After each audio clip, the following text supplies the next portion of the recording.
So, good evening, everyone. Thank you for joining our meeting. And Today it's another meeting of the Bird Habitat series, and today's meeting will be done by our editor, and his name is Thenula Dinal, and he studies in Bandana College, Gampain. He is gonna share knowledge about coastal habitats and birds, as you can see in the screen. So, I'm gonna hand over to him, so he'll do his presentation. Thank you very much, Almas, and good evening, everyone. Today I'm going to deliver a presentation on the topic coastal habitat and birds. Okay, so let's get started. First of all, I want you to know that what is a coast, right? So a coast is an area where the land meets the sea. Simple as that. And there's a lot of animal species around coastline. I mean, a lot. But today I'm talking to you only about seabirds. So let's see who are these seabirds. As you guys already know, these seabirds live in coastal habitats, which means they have adapted to live within marine environment. So we can define them as birds that are adapted to live within the marine environment. You can see it on the screen. Yeah, you can write it over. And next, we have some cool facts about seabirds. Actually there are a lot of cool facts about seabirds that differ them from land birds. I have put some of them here. I'll read the last two. So it says seabirds drink seawater but never get sick because of their desalination glands in their heads that filter the salt from the water. Yeah, very lucky. That's what I would say. So next we have, if seabirds held Olympics, the gold medal for measurable long distance would be handed out to Arctic Tern every year. Well, I say so because this Arctic Tern travels round trip from Arctic to the Antarctic and back each year. That means a total trip of over 22,000 miles. But the distance traveled by the sooty tern, which is known to stay in flight for years without touching the ground, is not measurable. I don't know how do they measure. Anyway, let's get into the next slide. Here we have the list of birds that I'm going to discuss now. They are very common birds.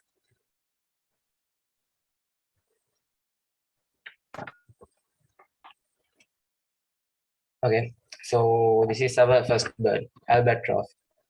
So there's more than 12 species of albatrosses, but I'm going to discuss only the common features of them. That means all have in common. So albatrosses are among the most spectacular gliders of all birds. In windy weathers, they can stay aloft for hours without flapping their wings. They drink seawater and usually eat squid. Albatrosses come ashore only to breed in colonies typically established on remote oceanic islands. So most of the albatrosses attain wingspans of 7 to 11 feet. That means like 200 to 350 centimeters. And they live long. No, so they live long and maybe among the few birds to die of old age. They were once held in awe by seamen who held that killing one would bring a bad luck. Well, that seems to be a myth, but I don't believe in myths. So yeah, that's all about albatrosses. The common features and habitats. So let's get into the next one. It's penguin, the flightless seabird that breed mainly on islands in subantarctic waters and on cool coasts of America, Australia, New Zealand, and South America. A few species inhabit temperate regions, and the Galapagos penguin lives in equatorial tropics of all South America. Species differ mainly in size and head pattern. All have a dark back and white belly. You know that. The smallest species, that means the little blue penguin, is about 14 inches. That means 35 centimeters. And the largest one, the emperor penguin, is almost 4 feet, 120 centimeters tall. They are in seas for weeks at a time and feed on fish, squid, and crustaceans. Yeah, that's all about penguins as well. Like that's all I could find actually. So let's get into our last seabird. It's puffin. Well, I have to say that when I searched the internet for puffin, it almost drove me nuts because there are so much articles about puffins, and it could have taken me days to complete this presentation. So I read several articles on the internet and then I summarized them into 10 facts. So I'm going to tell you them now. Here's it. First one, nicknamed as sea parrot or sometimes clowns of the sea. Atlantic puffin have black and white feathers and a large parrot-like beak. They are very small seabirds measuring around 25 centimeters in length. Right, so that's the first one. Second one is puffins spend most of their lives out at the sea, resting on the waves when not swimming. The large spans the eastern coast of Canada and the US to west coast of Europe. Okay, so that's about where they live. The second point. So the third one is puffin's beak or below, whatever we call it. That thing changes color during the year. In winter, the beak has a dull gray color, but in spring, it blooms with an outrageous orange. It's thought that the bright color helps to puffin to assess potential mate. Right, hope it's clear. So number 4, puffins are carnivorous and live off small fish such as herring, hake, and sand eels, probably not electric eels. So number 5, puffins are fab flyers, flapping their wings up to 400 times a minute and speeding through the air up to 88 kilometers an hour. So that's the fifth one. Sixth one is what is more cooler is that these brilliant birds are great swimmers too. Using their wet feet as a rubber, puffins can dive down 60 meters underwater in search of their favorite fish. Yeah. So, seventh point is in spring and summer, thousands of puffins gather in colonies on the coast and islands of the North Atlantic Ocean to breed. They usually pair up with the same partner as previous years, and some may have been together for 20 years. So, number 8. When starting a puffin family, our feathered friends die out a burrow using their sharp claws and beak, usually in a grassy bank or rocky crevice. At the back of their burrow home, they build a nest lined with feathers and grass and stuff like that, where the female lays eggs. Both parents take it on to incubate the eggs for the next 36 or 45 days before the baby puffling hatches. So that's eighth one. Ninth one is in the wild, these winged wonders live for around 20 years. That's huge compared to a lifespan of a bird. The main predators are hungry seagulls, which can snatch puffins mid-flight or sweep down and scoop their tasty treat from ground. So they need to keep alert. And the last point that I have thought is, although puffins are not classed as endangered species, populations in some places are in decline. The main threats are overfishing, which can lead to a shortage of food for puffins, and the pollution of particularly oil spills. Not only does the oil make these beautiful birds sick, it destroys their waterproof feathers essential for their survival. And next, that's all about puffins. There were some good facts, I think, thanks to my summarization. Okay, so now I talked about 3 most common seabirds that can be seen in the coastal habitat. And all animals have threats, human as well. So let's talk about some threats that all seabirds have in common. Okay, so you can see here. So these are the most threatened group of seabirds we can in present. So we can see bycatch. Bycatch means that something like by mistake. So what it means actually that the these animals get caught by unintentionally by fishermen or the hunters while the hunters or the fisherman is looking for another specific animal. This is done by unintentionally. So that's unlucky. So the albatross have a bycatch rate of 95% and penguin has 65 and small petrels that it's not available here. And invasive species are like viruses, like animals and predators like that. So here you can see 62 and penguin has 59 and small petrels 89%.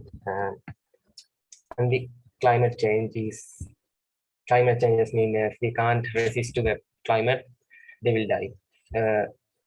most of the penguin can't resist to the climate changes. That means that they have 80% of deaths from climatic changes, and small petrels 19%, and albatrosses 30%. Overfishing is less become they don't have food because of overfishing, so albatrosses is not available, and penguin has a rate of 71%, and all petrels also not available. So let's see next one, and these are another types of threats that can be found, like oil pollution and air pollution and invasive species that I discussed.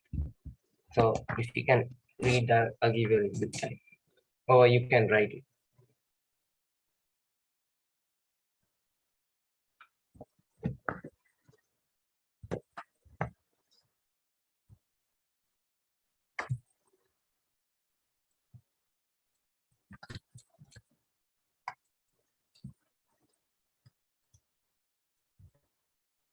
So I can see some questions in the chat box, so I'll answer them later after I finish the presentation. So let's get into the most the importance of seabirds. You can see first we have they play a crucial role in keeping the economic balance of the shoreline, which is important, and they also contribute to keep the economic balance of some other habitats such as marshlands and mangrove habitats. Finally, they also help to keep the shoreline clean. That's the most important thing that I see here. Keep the shoreline clean. So yeah, not only they balance the biodiversity, they do some important things. So yeah, that's it. Actually, this is a very simple presentation, and now this is the end. So thank you very much for watching and listening. I'm going to show you some pictures of this bird because I didn't put that in the presentation. And special thanks goes to Arosha and Annas and my computer. So yeah, I'll show you some pictures.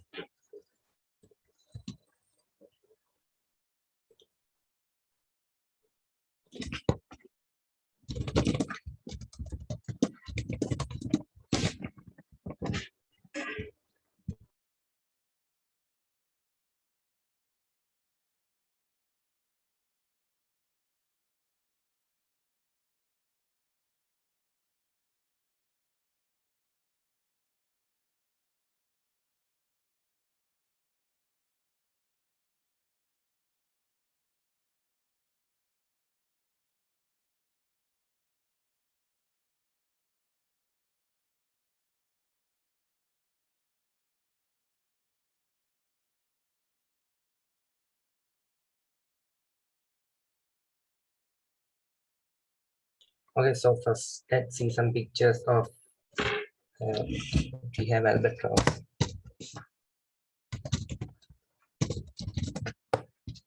So here you can see that they have a huge wingspan over here. This one.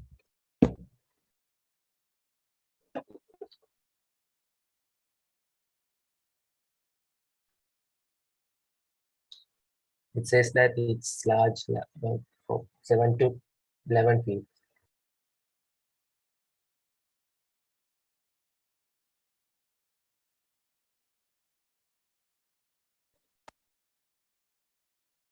Oh, sorry, I haven't shared this thing. So you can see here the an albatross, which is very large. It has a very large wingspan actually. So,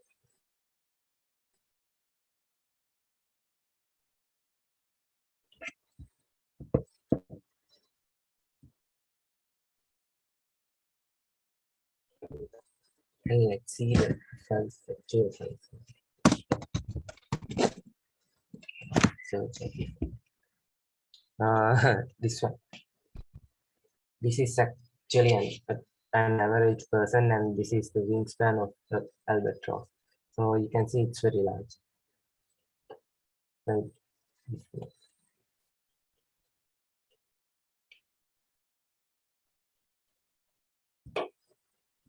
And let's see another one. Who's that thing?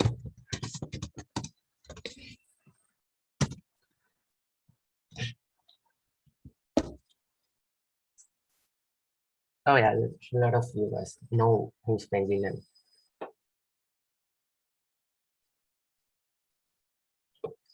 And yes, I said that there are a lot of species of penguins. So this is the emperor penguin, the largest one. Say like 4 feet tall. It is, this one is still like ninja.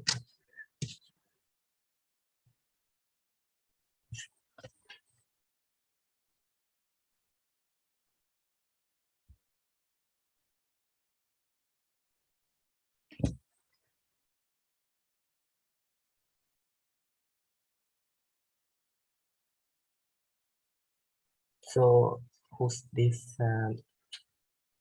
Harishchandra Pahale Vattarachi. He asked that what are the adaptations of seabirds that help them to live in this marine environment.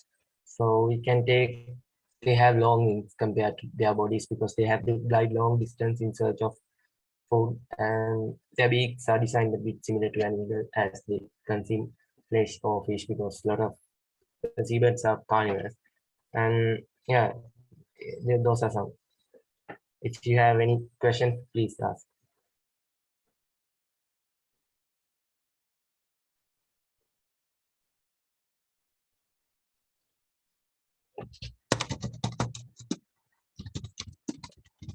Let's see Puffy.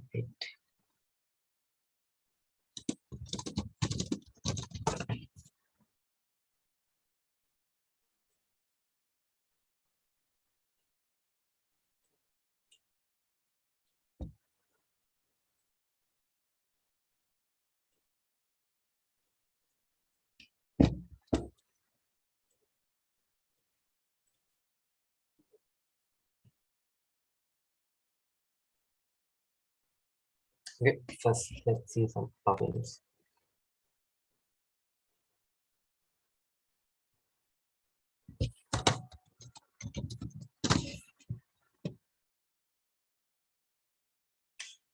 Okay,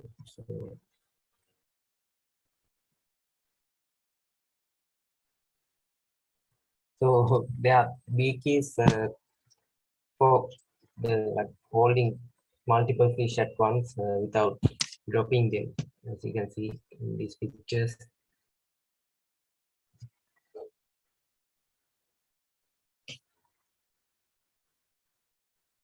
So you can see these web feet that I say that they can dive underwater up to 60 meters. I got another question. Uh, what are the common seals that you can see in Sri Lanka? Well, what are they?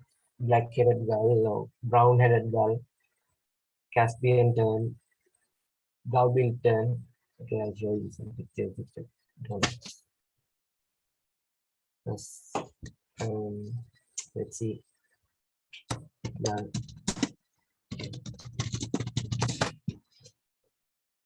can see some pictures.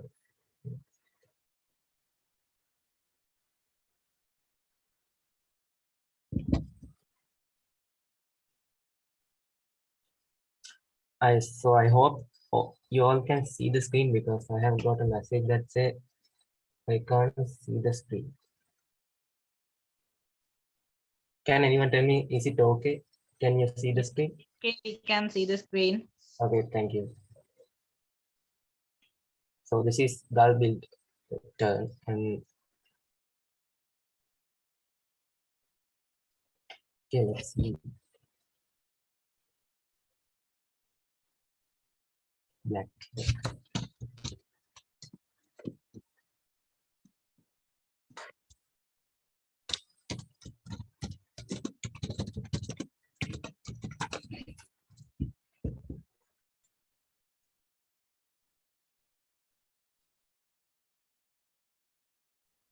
So this is the black-headed gull.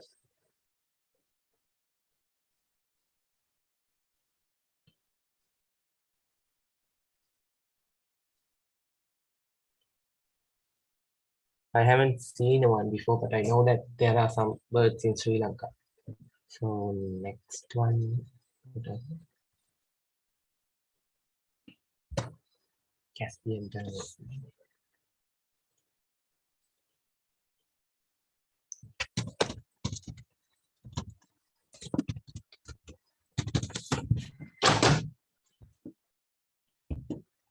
Here is it.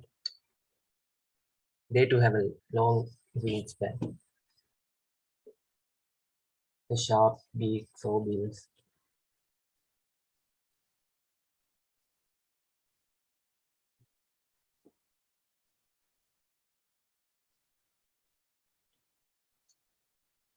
Okay, let's get into another question.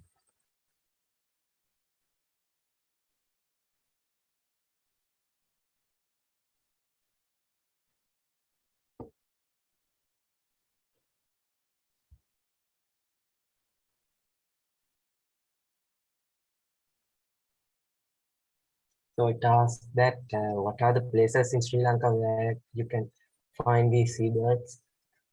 Sorry, but I can't answer this because I haven't been in. I have been in only in Arnavilla, so I don't know where we can find seabirds. Maybe Yeah, I'll give the answer for that. So if you take the best places to see seabirds in Sri Lanka, the best place is the Adams Bridge National Park.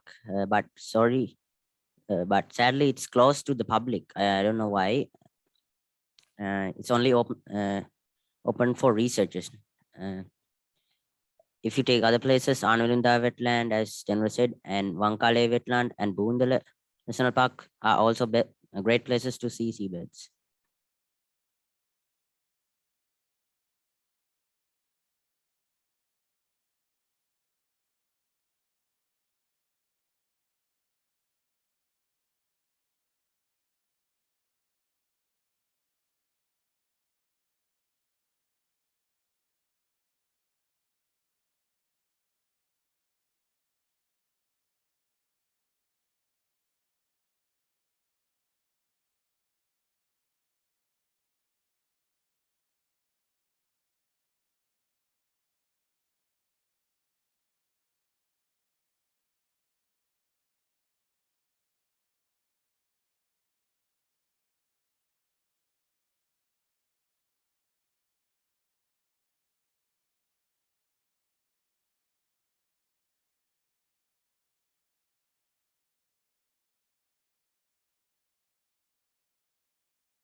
thank you very much for your greetings. It says thank you and a great presentation. Okay, thank you very much for seeing and watching this presentation. So yeah, uh, I'm gonna mute myself now. Thank you very much. Have a good day. Stay safe. Yeah, thank you, Thenula. So I guess there are no more questions. So thank you all for joining our meetings. And we hope that you'll join our meetings in the future too. So the next week's meeting will be done by our division manager, Savitarchana. It's about grasslands. It's another meeting of the Bird Habitat lecture series. So until then, let's wind up our today's lecture. Thank you and goodbye, everyone.